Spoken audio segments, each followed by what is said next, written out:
بسم اللہ الرحمن الرحیم۔ السلام علیکم۔ شعبان کا مخصوص عمل۔ شعبان کا مہینہ شروع ہو چکا ہے۔ اس مہینے میں جتنا ہو سکے آپ ہر نماز کے بعد بھی پڑھ سکتے ہیں اور دن میں ایک دفعہ بھی پڑھ سکتے ہیں۔ جس انسان کی جو حاجت ہو، جو دلی خواہش ہو، جو پوری نہ ہو رہی ہو، بیٹے یا بیٹی کا رشتہ نہیں ہو رہا، شادی کا بندوبست نہیں ہو رہا، حج اور عمرے کی سعادت نہیں مل رہی، کاروبار میں برکت نہیں ہے، جو بھی انسان کی جو خواہش ہے، انشاءاللہ تعالی اس عمل کے کرنے سے آپ کی ہر خواہش پوری ہو جائے گی۔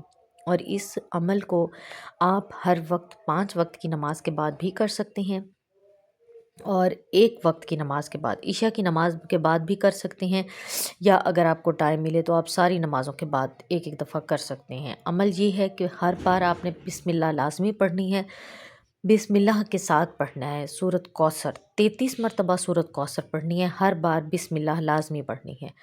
اول آخر 11 بار درود شریف پڑھ کر دعا مانگ لیں۔ جو بھی آپ کی خواہش پوری نہیں ہو رہی، انشاءاللہ تعالی اس عمل کو کرنے سے آپ کی ہر خواہش پوری ہو جائے گی۔